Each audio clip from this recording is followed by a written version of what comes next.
Thank you, Becky, for giving me the opportunity to update you and the rest of the guests today on the work that we have done at the Organic Value Chain Roundtable in the last year.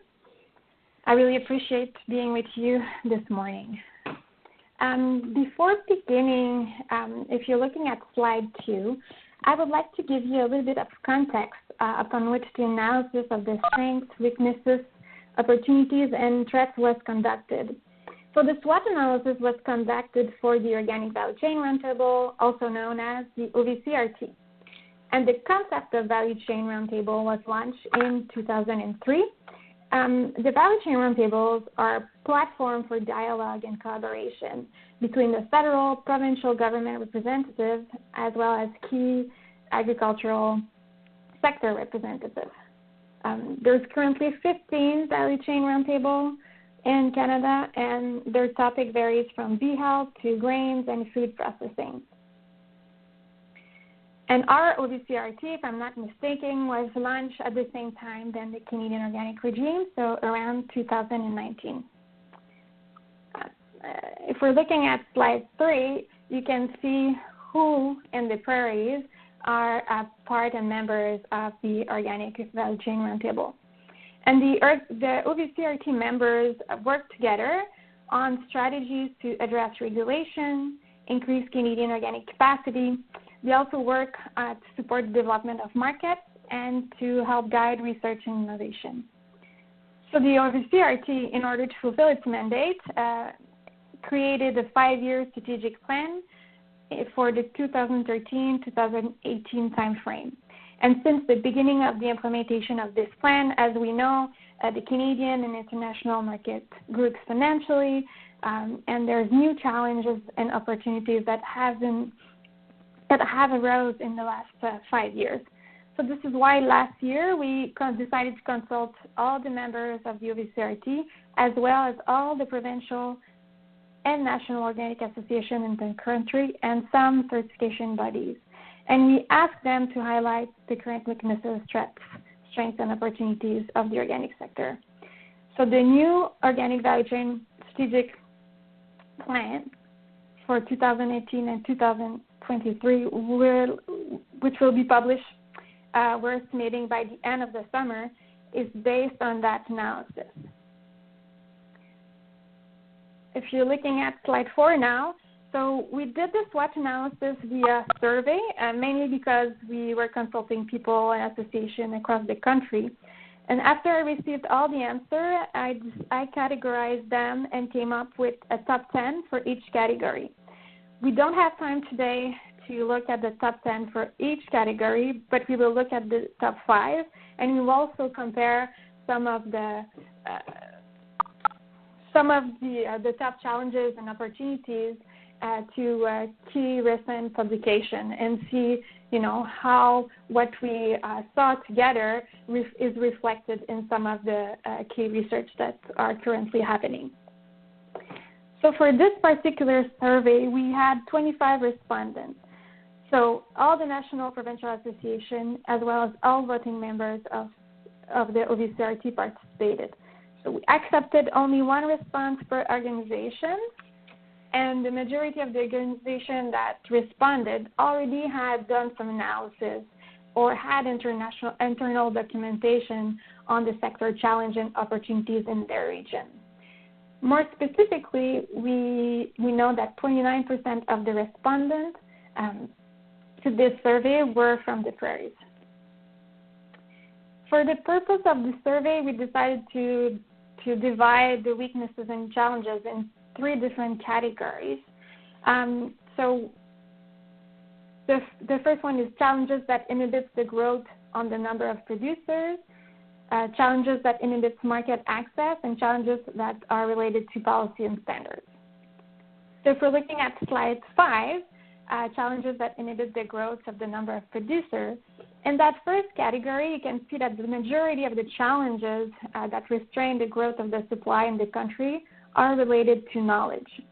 Would it be the lack of knowledge at the institutional level, so government, post-secondary educational institution, or poor top-down knowledge transfer, the lack of technical support from experts or extension agents, And finally, the lack of knowledge from new entrants about the organic system management.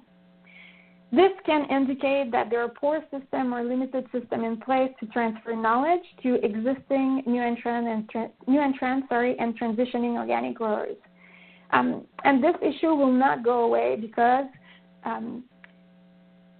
surveys show that the majority of new entrants, young farmers in organic and or ecological farming system are not necessarily from farming family. So all the knowledge transfer that usually happens inside a farming family is not there. In fact, a survey done in 2015 with the collaboration of the University of Manitoba, Young Agrarians, NFU, and Food Secure Canada shows that the majority of new farmers did not grow up on a farm, 68% of them. Most importantly, 82% of those with less than 10 years of farming experience did not grow up on a farm. I'm not certain if it's the case necessarily specifically in the prairies, but the survey looked at growers in British Columbia, Ontario, and the Atlantic provinces, and as well as Manitoba. So the issue of knowledge transfer is also highlighted in the soon-to-be-released report on the risk associated with organic transition, commissioned by the Canadian Organic Grower Association. In the report, COG says that the lack of understanding of the standards of the certification process itself, as well as the lack of understanding on how the standard will be interpreted by a certifying body, is challenging for growers transitioning and sometimes for existing farmers. Another key risk identified by COG is the difficulty encountered by farmers to select and use input. This links as well to one of the challenges that we identify in the SWOT analysis, which is the limited access to certified organic input. So on one hand, we know that there is less input available in Canada compared to the US and EU, but we also know that one of the issues is the lack of clarity of input allowed for organic certification.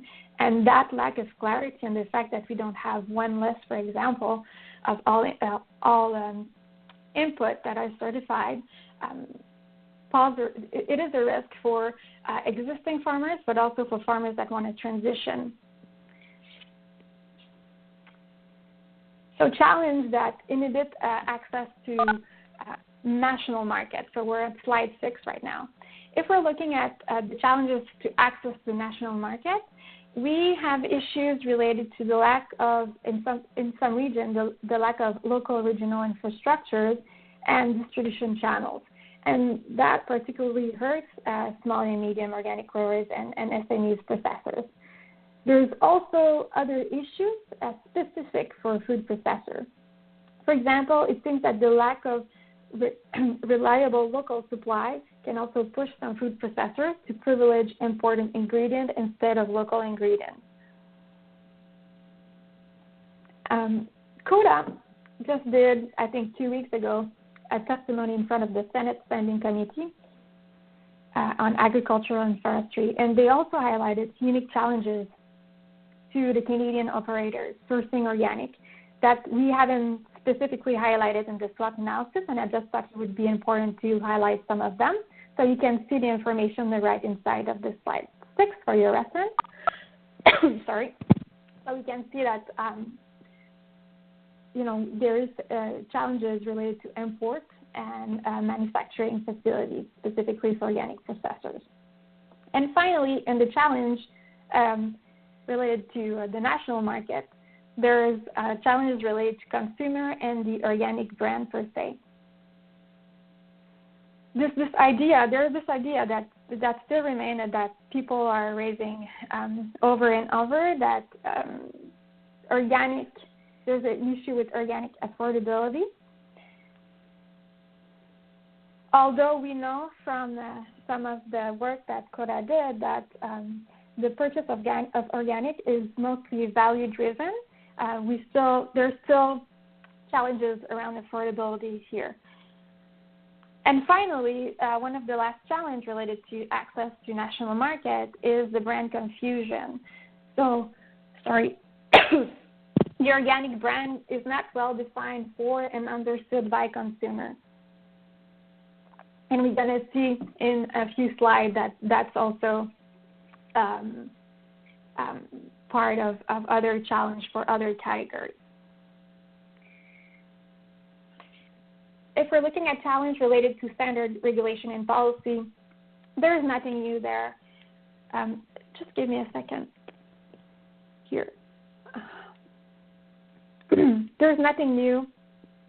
We do have issue, just a second.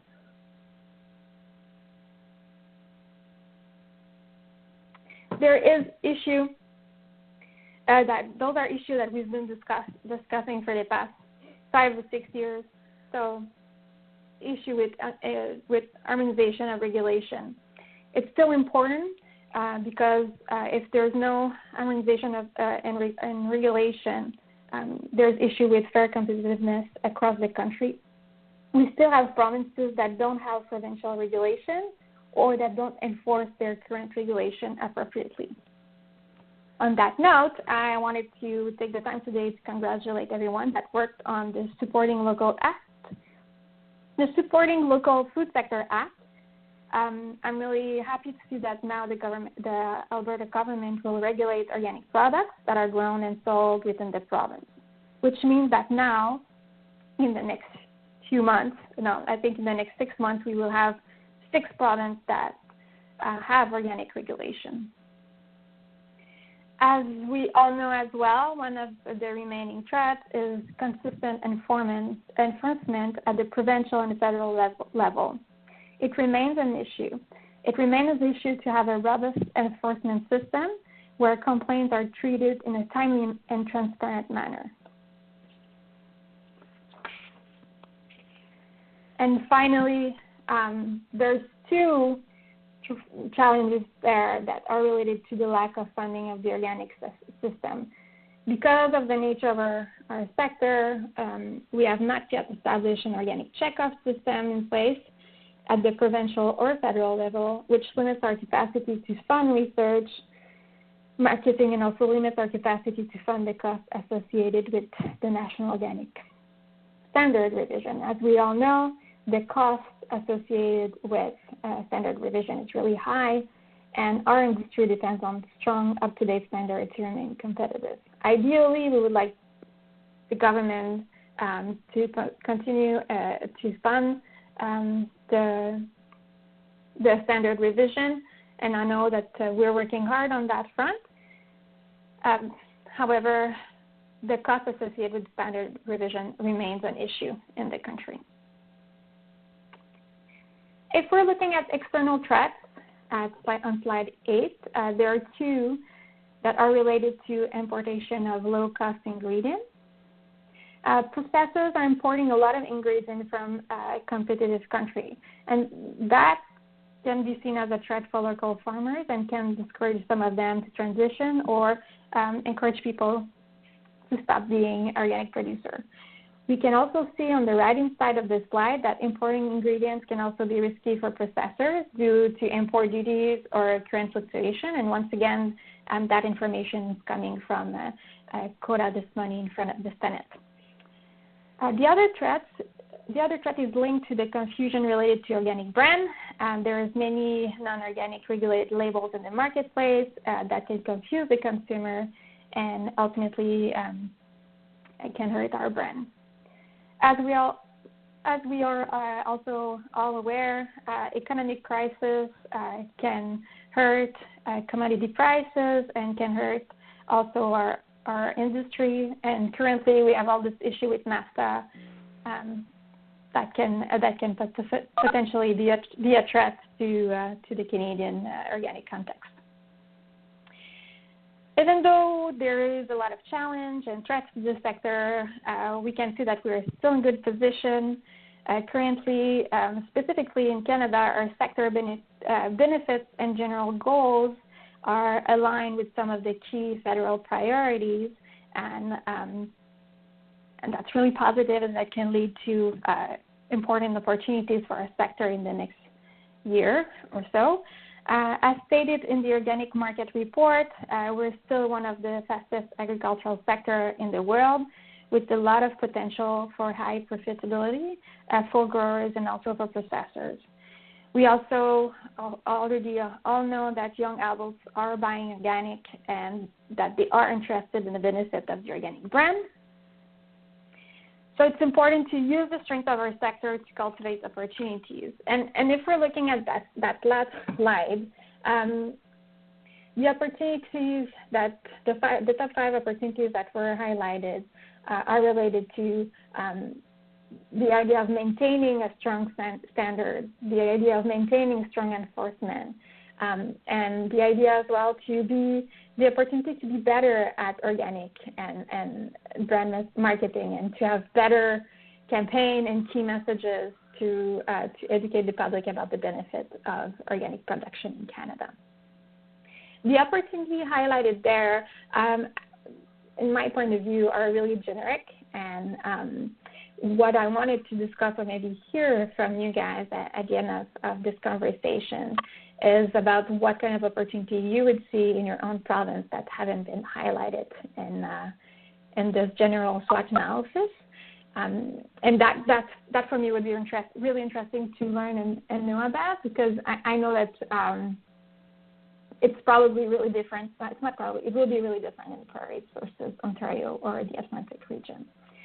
So on that note, I want to thank you. And if people are interested, there is I created a document with each top 10 challenges, strengths, and weaknesses and opportunities.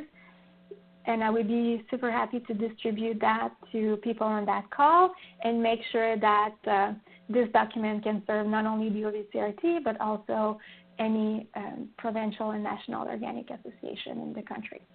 Thank you so much.